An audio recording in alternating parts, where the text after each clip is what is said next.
ओम शांति। अभी हम दशहरा मना रहे हैं।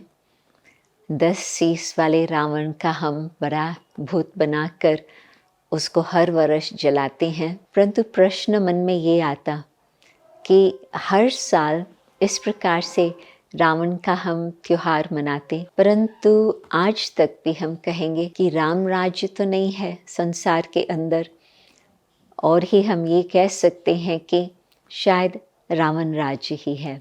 परंतु ये भी जानना बहुत आवश्यक है कि रावण कौन है, उसका निवास स्थान कहाँ है।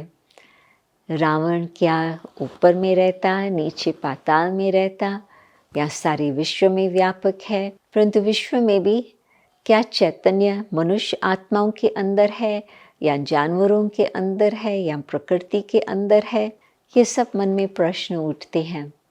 परंतु आप देखेंगे कि 9 रात देवियों की पूजा करने के पश्चात फिर 10वां दिन दशहरा हम मनाते हैं।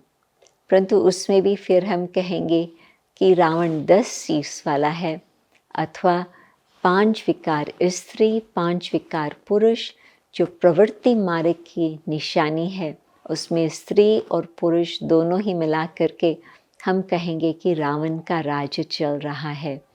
क्योंकि कभी मन के अंदर कभी जोश आता, कभी क्रोध आता, कभी फिर अहंकार आ जाता, कभी फिर मोह आ जाता, और हम सोचते हैं कि हमने एक विकारों को ख़त्म किया, परंतु फिर दूसरा विकार उत्पन्न हो जाता। तो जो अंदर वाला रावण बैठा है, मैं समझती हूँ कि रावण वास्तव में हम सब में व्यापक है। तो जो अंदर का रावण है मेरे अंदर, क्या मैं शांति से परमात्मा से ऐसी शक्ति ले सकती हूँ जो उसको बिल्कुल हम उसको ख़त्म कर लेवें। कहते हैं कि रावण के ऊपर राम ने जीत तो प्राप्त कर ली थी, परंतु फिर सारी लंका तो अब तक थी। तो कहते हैं कि हनुमान का जो पूँछ था, उस पूँछ पर जो आग लग गई थी, वो कोशिश कर रहा था वो आग बुझाने की, परंतु वो आग और ही फैलती जा रही थी।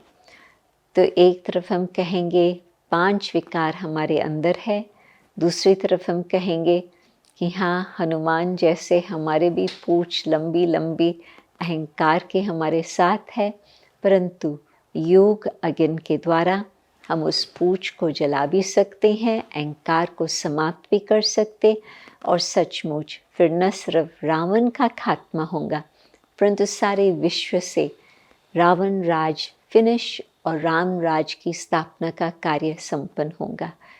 मुझे बिल्कुल ये विश्वास है कि कलयुगी अंधियारी रात जाने वाली है और सतयुग दिन आने वाला है, परंतु उसमें हमें राम को सहयोग देना होगा, ताकि जो भी कुछ अंदर कुछ भी विकार है, हम उसको परमात्मा के ज्ञान, परमात्मा की याद की शक्ति से अपने अंदर की बिल्कुल स्वच्छता बना लेवें, पवित्रता धारण करें, ताकि फिर सचमुच रावण को हम भगा सके सदा के लिए।